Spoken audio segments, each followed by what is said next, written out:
सब 8 दौर की मीटिंग हो चुकी है अब तक किसान नेताओं की और कोई नतीजा नहीं निकला है। आप भी लगातार वहाँ दौरे कर रहे हो। सरकार जो है इस सारे मामले को लिंगर ऑन कर रही है। सरकार की एक सोच है कि इसको लंबा लटका लें और जितना ज़्यादा लंबा होगा लोग उतने ही ज़्यादा वहाँ परेशान हो जाएंगे और परेशान होकर के लोग अपने आप अपने अपने घरों को जाना शुरू कर देंगे। लेकिन देश के प्रधानमंत्री को शायद इस बात का ज्ञान नहीं है कि इस धरने पे जो लोग बैठे ये वो लोग हैं जो 6 महीने अपनी फसल का पकने का इंतजार करते हैं।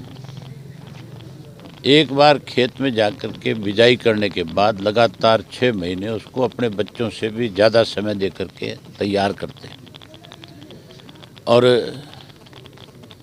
6 महीने में जब वो पक करके तैयार होती है, कोई ओलावृष्टि हो जाए, कोई सूखा पड़ जाए, कोई खाद और बीज गलत आ जाए, कोई कीड़े मार दवाइयाँ सही ना हो, कोई आग लग जाए, अगर खड़ी फसल ख़त्म हो जाती है तो भी किसान विचलित नहीं होता। किसान फिर अगली फसल की तैयारी में जुट जाता है। ये तो किसान को विचलित करना चाहते हैं और उनको ये पता नहीं है साल में 2 बार किस तरह के हालात से गुजरता है। तो किसान विचलित नहीं होगा। अगर जल्दी फैसला नहीं लिया सरकार ने किसान की बात को नहीं माना तो चाहे कितना भी लंबा चले लोग पीछे नहीं हटेंगे। सन 1907 के अंदर अंग्रेज़ों ने भी 3 कृषि के इस तरह के कानून बनाए थे कि किसान से उसकी ज़मीन जो है बैंक के माध्यम से सरकार ले ले, कोई बड़ा आदमी ले ले। उस वक़्त कोई हमारे पास ऐसा साधन नहीं था कि जिससे एक दूसरे गांव तक, एक दूसरे व्यक्ति तक बात को पहुंचाया जा सके। तो छोटा मोटा साधन अखबार था या कोई रेडियो था। रेडियो भी गांव में कोई गिने चुने लोगों के पास होता था। अखबार तो गांव में जाता ही नहीं था, शहर तक सीमित था। तब एक आंदोलन चला था, पगड़ी संभाल वे जट्टा, और उस आंदोलन की अगुवाई करी थी सरदार अजीत सिंह ने, जो इसका सरदार भगत सिंह का, शहीद भगत सिंह जी के चाचा श्री थे। और 8 महीने आंदोलन चला, फिर सरकार को मजबूर होकर के घुटने टेकने पड़े। उस वक़्त पंजाब में आंदोलन था। पंजाब, हरियाणा, हिमाचल, ये सारा इलाका एक था और उस लड़ाई को जीता। हम अंग्रेज़ के घुटने टिका सकते हैं तो फिर मोदी तो कोई बड़ी ताकत नहीं है, प्रजातंत्र है, तो तानाशाह थे। उनकी तो कोई बात विरोध करता था तो गोलियों से मार देते थे। अब गोली तो नहीं चला सकते। तो हर हालत में किसान के आगे सरकार को झुकना पड़ेगा। 8वें दौर की नहीं, चाहे बेशक 100 दौर की बातचीत कर ले, फैसला किसान के हक में होगा और किसान अपनी मर्जी से करेगा। आपने भी इस्तीफे की घोषणा की है 27 तारीख को, 26 तक आप देखेंगे। कितना दबाव आप मानते हैं आपके इस्तीफे के बाद? मेरा इस्तीफे देने के बाद मैं ये नहीं कहता कि मैं इस्तीफा कोई सरकार को दबाव में लेने के लिए दे रहा हूँ, ना मैं किसी पे एहसान कर रहा। मैं किसान के घर में पैदा हुआ। मैंने बहुत नज़दीक से देखा है कि किसान किन परिस्थितियों में अपनी फसल पकाता है। आज जो लाखों किसान बैठे हैं, अगर उनके साथ न्याय नहीं हो रहा तो फिर जो अपने आप को किसान के बेटे कहते हैं वो फिर विधानसभा और लोकसभा में क्या कर रहे हैं? फिर तो उनको विधानसभा और लोकसभा छोड़ करके किसान के साथ खड़ा हो जाना चाहिए।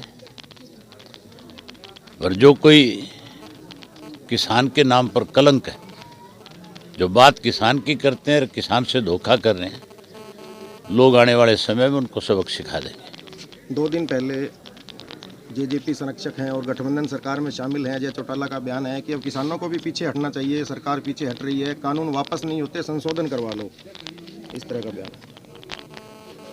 मैं ना ऐसे लोगों पे टिप्पणी नहीं करना चाहता। ये चौधरी देवीलाल के नाम पे कलंक है। उन्होंने अपना जन्मदिन मनाते हुए पानीपत के इसराना में एक बात कही थी कि अगर हम लोग इलाहाबाद में जाते तो अभय सिंह विधानसभा नहीं जाता। तो मैंने कहा था मैं इस्तीफा दूंगा, अजय सिंह अपने बेटे से इस्तीफा दिला दे, मैं उचाना से चुनाव लड़ लूँगा और मैं यहाँ इलाहाबाद में एक छोटा सा कार्यकर्ता खड़ा कर दूंगा, उसके सामने जीत के दिखा दे। मैंने इस्तीफा देने का फैसला कर लिया। मैं कहना चाहूँगा उनसे कि वो इस्तीफा दे उचाना से, और ना दे उचाना से इस्तीफा, यहाँ से दिग्विजय को चुनाव लड़ा ले। अजय सिंह तो लड़ नहीं सकता, कोर्ट की पाबंदी है, नहीं उसको दुष्यंत को लड़ा ले। लोग फैसला कर दें, लोग बता देंगे कि वो कितने पानी में। वो तो चौधरी देवीलाल के नाम पे कलंक है। चौटाला साहब ने कहा नहीं हमारे गद्दार हैं, हमारे नहीं है गद्दार, आपके भी हैं सबके। कैमला गांव के अंदर कल मुख्यमंत्री का विरोध हुआ, उसके बाद में मुख्यमंत्री प्रेस कॉन्फ्रेंस करके कहते हैं कि ये उनके साथ विश्वासघात हुआ है। पहले वहां के लोगों ने कहा था कि बहुत बढ़िया प्रोग्राम करवाएंगे। विश्वासघात तो किसान के साथ सरकार ने कर रखा है। मुख्यमंत्री तो आज भी 26 जनवरी को 26 अगस्त बता रहा है। ऐसा व्यक्ति हमारे प्रदेश का मुख्यमंत्री है जिसको 26 जनवरी 15 अगस्त का भी ज्ञान नहीं है, तो हम उससे क्या उम्मीद कर सकते हैं। वहाँ जबरदस्ती करना चाहता था। मुख्यमंत्री ही इस सारी चीज़ का जिम्मेवार है। जब इस बात का पता मुख्यमंत्री को था कि किसान तेरा विरोध करेंगे और हजारों की संख्या में जब किसान वहाँ इकट्ठा हो गया था, तो मुख्यमंत्री को कार्यक्रम रद्द करना चाहिए था। रद्द करने की बजाय जाके लोगों को उकसा के आया, हेलीकॉप्टर से चक्कर मारे उसने।